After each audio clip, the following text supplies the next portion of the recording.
What is up, guys? This is Chris with Leveling Up Your Finances, and today we're going to talk about what is cryptocurrency as a whole.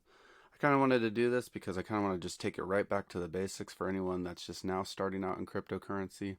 I know a lot of the terms and things discussed are generally hard to understand at first when you're first getting started into crypto. I mean, some of the terms, even nowadays, like I've been in since 2017-ish, and there's still stuff that confuses me to today because things change so quickly in the cryptocurrency. So I just want to take it back to the basics. And I found this great article by Forbes advisor. If you haven't heard of Forbes, they're kind of a authority in the sense of the financial community. Forbes is big. Okay. Anyways, let's just jump right into it. The contributor and editor, these guys, check them out. I don't know. They might be good. This was last updated May 23, 2022. I'm not sure when it was originally written. However, they did update it mostly. Let's jump into it. So what is cryptocurrency? Cryptocurrency is a decentralized digital money that is based on blockchain technology. Basically, we could just stop right there. But again, sorry, lame dad joke, I guess. But again, let's just like actually dive into it. What does that actually mean, though? Most of you are familiar with like Bitcoin and Ethereum. However, there's over 5,000 different cryptocurrencies in circulation. As of today, there's actually like 19,000, probably closer to 20,000 different cryptocurrencies in circulation. And when we say cryptocurrencies, we're using currency, the term loosely. It could be, software. It could be NFT. I mean, it's not exactly cryptocurrencies. The only real one is Bitcoin, really, for an actual currency. However, cryptocurrency is just a blanket term that we use for this whole space, or most people just shorten it to crypto nowadays. But how does cryptocurrency actually work? Again, it really depends on the crypto, but a cryptocurrency is a medium exchange that is digital, encrypted, and decentralized. Decentralized means there's no central authority that manages and maintains the value of the cryptocurrency. Like the dollar or euro, there's a central authority that manages and maintains the value of the dollar and euro. However, with cryptocurrency, it's decentralized, so there is not. So instead, these tasks are broadly distributed among the cryptocurrency's users via the internet. You can use crypto to buy regular goods and services, although most people invest in cryptocurrencies as they would in any other assets like stocks and precious metals. That's where I kind of fall in. I just invest in cryptocurrency. I have never actually used crypto to pay for anything, because that's still kind of a new concept that we've been trying to master the past few years. We're getting better. A lot of other places you can actually do this now. However, it used to be very difficult to do, and we'll break that down a little bit more. While cryptocurrency is a novel and exciting asset class, purchasing it can be risky, as you may take on a fair amount of research, or you must take on a fair amount of research to fully understand how each system works. And again, every crypto is a little bit different, so you really want to understand the system, like the ecosystem that it has and how it works. But that's really hard to understand when you don't have like a general understanding of what it is to begin with. There's a lot going on. And it's not just Bitcoin and Ethereum. There's so much going on out there right now. So you have to do your due diligence. It's still a very risky asset. Yeah, awesome. Okay, so Bitcoin was the first cryptocurrency, first outlined by the principal Satoshi Nakamoto in 2008. I think it went online in 2009, if I remember 2009. And it was an electronic payment system based on cryptographic proof instead of trust. Cryptographic proof comes in the form of transactions that are verified and recorded on the blockchain. So what is the blockchain? Pretty much like its name. A blockchain is an open, distributed ledger that records transactions and code, like a little checkbook that distributes across countless computers around the world. Do you guys remember checkbooks? No, I have a checkbook still, and I use it maybe once every 3 years. But basically, you just record everything in a little chronological order per check, and it's like a little transaction paper. Yeah, go Google checkbook, kids. Google it. You'll figure it out. Transactions are recorded in blocks, and then they're linked together in chains. So again, blockchain makes sense. Blocks, chains, clear as mud. Yep, you got it. Awesome. Imagine a book where you write down everything and you spend money on each day. Now that takes way too much time. I don't know how my parents did that. That's why I just like, looking up my credit cards and debit cards, whatever. The transactions are done by the bank. It's nice. Whatever that guy's name is, CEO, whatever. Each page is similar to a block, and the entire book, a group of pages, is a blockchain. Everyone who uses cryptocurrency has their own copy of this book to create and unify transaction record. Software logs each new transaction as it happens. Thank God for that, because I would not write it down in a checkbook. That would take way too much time. I am too ADD for that. Every copy of the blockchain is updated simultaneously with the new information, keeping all records identical and accurate. So again, if you look at my other videos, if you guys remember, to prevent to prevent fraud, proof of work or proof of stake is what they use. So we just did two videos on this. If you want to go back and check them out, you can. But if you're here right now, let's just jump into it. So proof of work and proof of stake, they're two different validation techniques used to verify transactions. Cryptocurrency typically uses either proof of work or proof of stake to verify their transactions. It's like they repeated themselves. All right, so proof of work is like the original one. Proof of work is a method of verifying transactions on the blockchain in which an algorithm provides a mathematical problem that computers race to solve. So this is what Bitcoin uses. This is what Ethereum currently sort of uses, but they're switching over. There's other ones like Litecoin and stuff, but each participating computer, also known as a miner, solves a mathematical puzzle that helps verify a group of transactions. This is referred to as a block, then adds them to the blockchain ledger. The first computer to do this successfully is rewarded with a small amount of cryptocurrency, and that's why the miners do it. They're trying to get that reward of crypto. The race to solve blockchain puzzles can require an intense amount of computer power and electricity. That's why we're kind of trying to push away, I guess, from like proof of work, because the electricity it uses is not very green. So that's why proof of stake is kind of becoming the new thing. It reduces the amount of power necessary to check transactions, and some cryptocurrencies use the proof of stake verification method instead. So this is what Ethereum's trying to do now, since they're kind of split at the moment. They're like running parallel. So they still use proof of stake, but they're also trying out they still use proof of work, but they're also trying out proof of stake, and they should merge and come back and just use proof of stake in about August timeframe. Again, that's subject to change. There's lots of obstacles, I'm sure, on the way, and it'll probably get pushed. But I digress. Back to proof of stake. The number of transactions each person can verify is limited by the amount of cryptocurrency they are willing to stake or temporarily lock up in a communal safe. So again, this is like how much stake, skin do you have in the game. So the more you are putting on stake, the more chance that you get selected to participate. It's kind of like having bank collateral. Each person who stakes crypto is eligible to verify transactions, but again, the odds of you being chosen increase with the amount that you have up front. Because proof of stake removes an energy-intensive equation solving, it's more efficient than proof of work, allowing for faster verification and confirmation times for transactions. And again, that's why we're kind of doing it. It's a little bit more green, but is it as secure? I don't know. I think keeps coming up. So a stake owner, also known as a validator, they'll be rewarded with cryptocurrency, and then to discourage fraud, if you are chosen and verify invalid transactions, you will forfeit part of what you staked. However, you also get banned by most things. So that's why people don't, try to commit fraud and scam the system. All right, so let's jump into the role of consensus in crypto. So this is why we do it.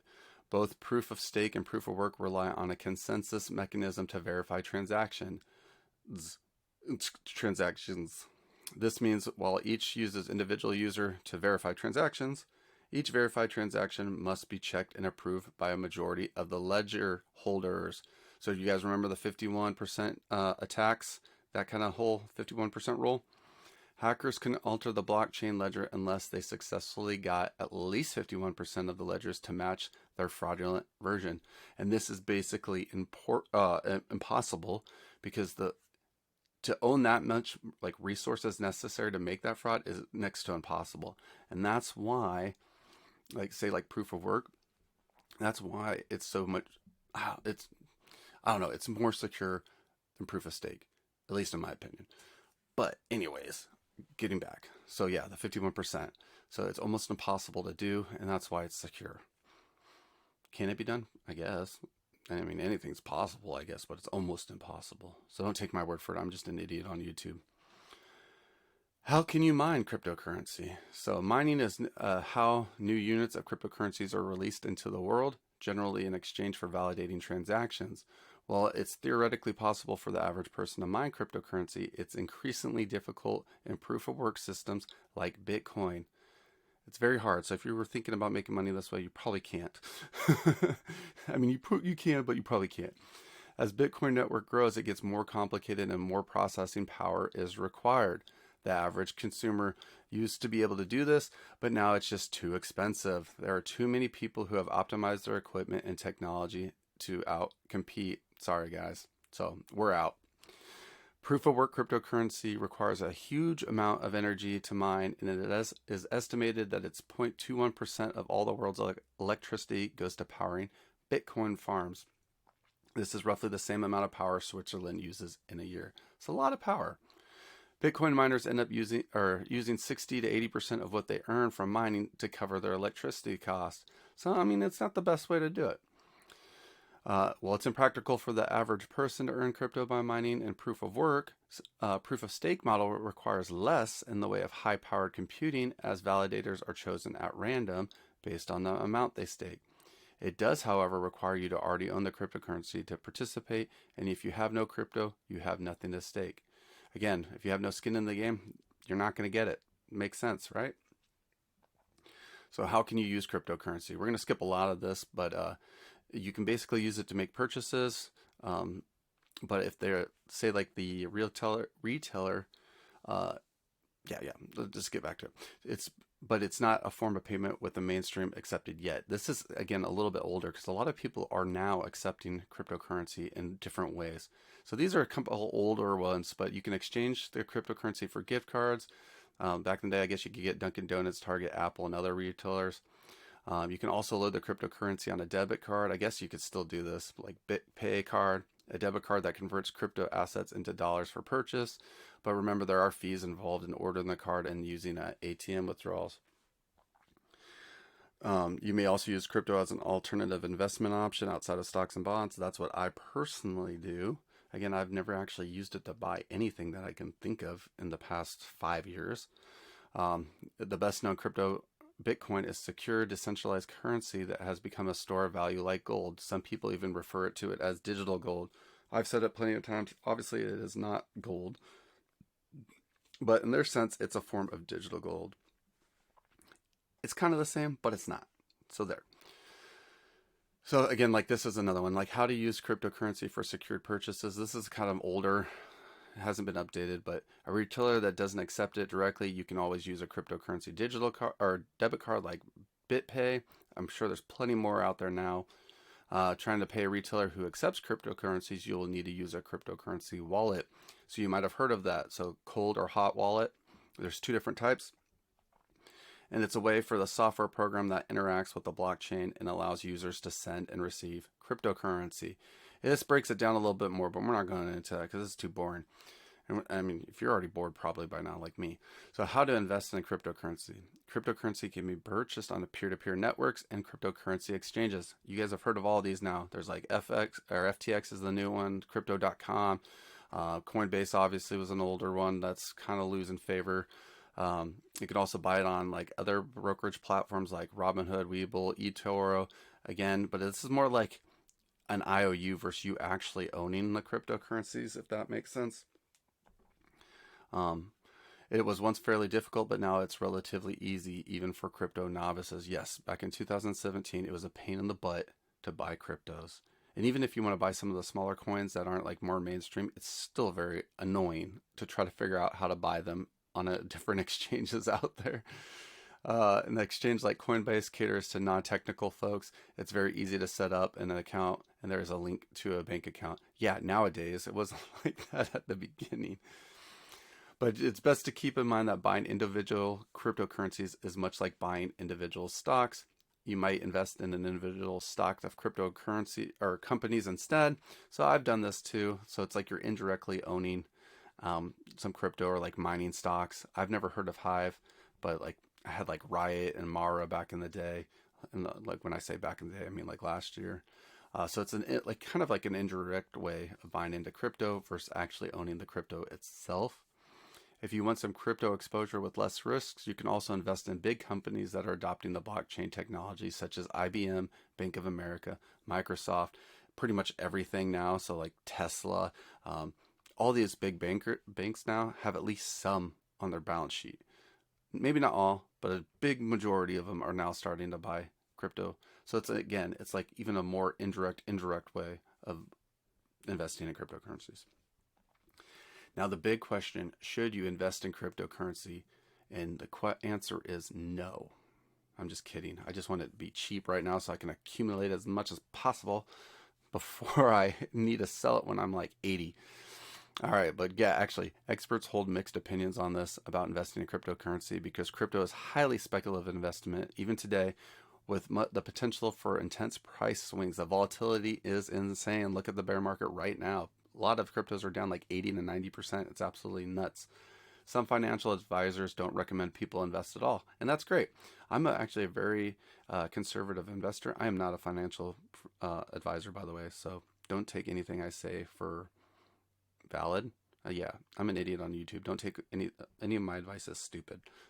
Do your own research and do whatever you want because it's your money. And if you lose, it's not my fault. It's your fault because you're dumb like me. But this is kind of what they were saying. It could be, if you are going to invest, it could be as little as 1 to 5%. It could be 10%.